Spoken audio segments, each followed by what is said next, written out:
Hello. क्या सिर्फ diet का चेंज करके हम कैंसर को क्योर कर सकते हैं क्या? दोस्तों, मेरा नाम है डॉक्टर जगदीश शिंदे और मैं कैंसर स्पेशलिस्ट हूँ और पुणे में प्रैक्टिस करता हूँ। दोस्तों, फ़िलहाल के कुछ दिनों में एक कंट्रोवर्सी क्रिएट हो गया था।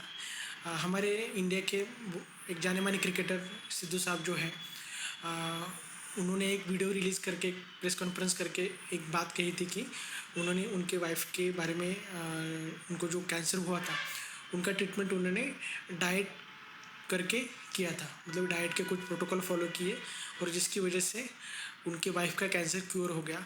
ऐसा उन्होंने एक प्रेस रिलीज़ में, एक प्रेस कॉन्फ्रेंस में एक बात कही थी, जिसके बारे में उन्होंने बाद में एक शायद एक्सप्लेनेशन भी दिया है। तो बहुत सारे लोग जो हैं, कैंसर के पेशेंट जो हैं, वो मुझे बहुत सारे सवाल पूछ रहे हैं कि सिर्फ डाइट लेकर हम कैंसर का इलाज कर सकते हैं क्या?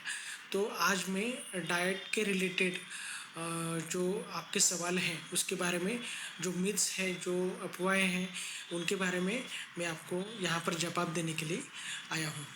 तो दोस्तों, जो एक कुछ बातें उन्होंने की थी उनके वीडियो में, तो उसके बारे में मैं आपको इस वीडियो में बताऊंगा।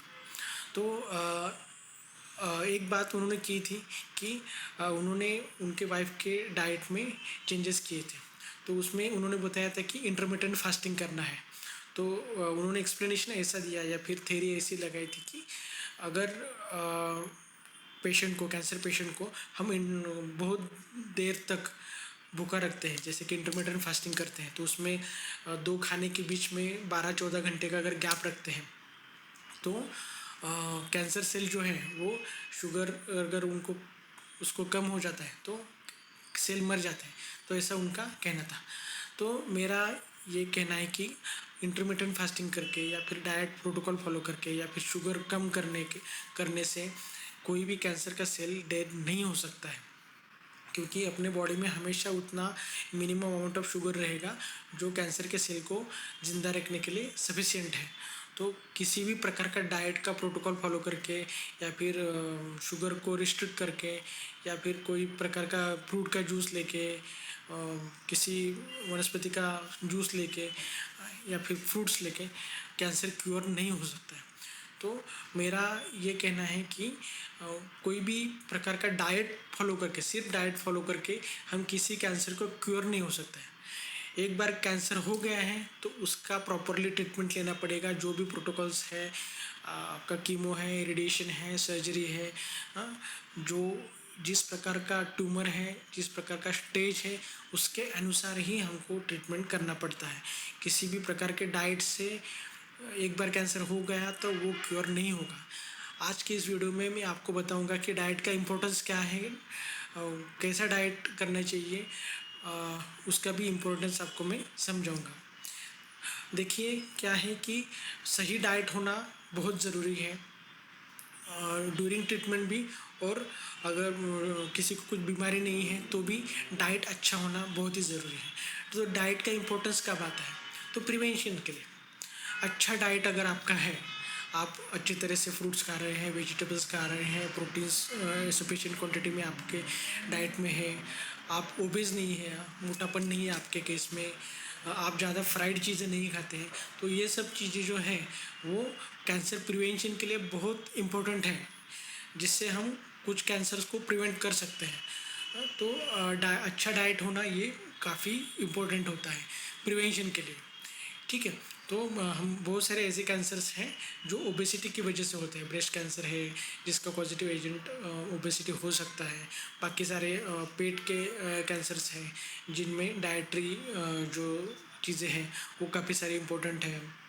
उसके बाद एडिक्शंस को अवॉइड करना है। टोबैको, स्मोकिंग, ये जो चीज़ें हैं, अल्कोहल, इनको अवॉइड करना ज़रूरी है, क्योंकि ये सारे बहुत सारे कैंसर के पॉजिटिव एजेंट हैं। तो ये सब चीज़ें जो हैं वो हमारे डाइट और हैबिट से रिलेटेड है, जिनको हम अवॉइड करके कैंसर को प्रिवेंट कर सकते हैं। तो ये प्रिवेंटिव इसमें ये सब डाइट आता है। अभी जिस पेशेंट को कैंसर हो गया, ऑलरेडी पेशेंट कैंसर डायग्नोस है, उस पेशेंट में क्या हम डाइट पर्टिकुलर डाइट देके उसको क्योर कर सकते हैं और बाकी सब रेडिएशन वगैरह सर्जरी कीमोथेरेपी अवॉइड कर सकते हैं क्या? तो वो चीज़ नहीं है। हम किसी भी डाइट से ये रेडिएशन कीमो सर्जरी जो स्टैंडर्ड ट्रीटमेंट है कैंसर का वो अवॉइड नहीं कर सकते। अभी क्या हो जाता है कि कभी भी कोई भी सेलिब्रिटी अगर बोल देता है कि हम मैंने ये सब चीज़ें करके कैंसर का ट्रीटमेंट करवाया, तो क्या होता है कि लोगों के मन में वो एक चीज़ बढ़ जाती है और हम एक जब पोजीशन में जाते हैं कि हम एक सेलिब्रिटी होते हैं, तो उस तरीके की चीज़ें नहीं करनी चाहिए, क्योंकि क्या होता है कि लोगों पर एक इन्फ्लुएंस हो जाता है। एक आप एक इन्फ्लुएंसर हैं, तो अगर इन्फ्लुएंसर है, आपका एक रुतबा है, एक इन्फ्लुएंशियल लोग हैं, उनका बोलने का भी पब्लिक स्पीकर है वो, तो उनके बोलने का लोगों पर इफ़ेक्ट पड़ता है। तो आप अगर इस पोजीशन पे हैं तो इस तरीके की चीज़ें आपको नहीं बोलनी चाहिए। हाँ, तो ये मेरा कहना है। और लोगों को भी समझना चाहिए कि ये सब चीज़ें जो हैं, जो आपका ट्रीटमेंट है, वो आपके डॉक्टर से आपको समझना चाहिए, ना कि आप कोई नॉन मेडिकल पर्सन से आप ये समझें। तो अगर कोई कैंसर का ट्रीटमेंट चल रहा है, तो आपका ट्रीटमेंट आपके कैंसर स्पेशलिस्ट डॉक्टर जो है उनके हिसाब से आप डाइट ले लीजिए। आपको डाइट में कोई भी चेंज करना है, सलाह चाहिए, तो आपके खुद के डॉक्टर को आप कंसल्ट कर लीजिए जिनसे आपका ट्रीटमेंट चल रहा है। और रिगार्डिंग जो जो पेशेंट जिनका डायग्नोसिस हो गया है कैंसर का, तो उनमें क्या क्या डाइट का चेंजेस करना चाहिए। तो ड्यूरिंग ट्रीटमेंट, जब आपका कैंसर का ट्रीटमेंट चल रहा है, तो आपको न्यूट्रिशन काफ़ी इंपॉर्टेंट है, डाइट काफ़ी इंपॉर्टेंट है, जिसमें आप एडिक्वेट अमाउंट ऑफ एनर्जी चाहिए, एडिक्वेट प्रोटीन्स चाहिए, बाकी माइक्रो न्यूट्रिएंट्स मैक्रो न्यूट्रिएंट्स जो है वो एडिक्वेट अमाउंट में चाहिए। तो अगर आपको कैंसर का ट्रीटमेंट चल रहा है, तो अकॉर्डिंग टू कौन सा बीमारी है, तो उस तरीके से आपको डाइट लेना काफ़ी ज़रूरी है। अगर किसी पेशेंट को हेड एंड नेक मतलब गले का या फिर मुंह का कैंसर है, तो उस तरीके से उनको अगर राइस ट्यूब लगा है, तो राइस ट्यूब में कौन सा खाना देना चाहिए, ये बहुत ही इंडिविजुअलिस्टिक ट्रीटमेंट है और आपको उस तरीके से डाइट लेना ज़रूरी है। तो आप अपने डॉक्टर को उसके बारे में कंसल्ट कर सकते हैं।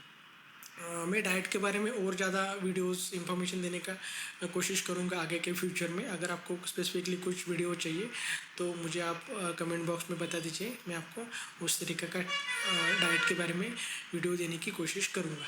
तो आज की वीडियो में इतना ही। Thank you very much.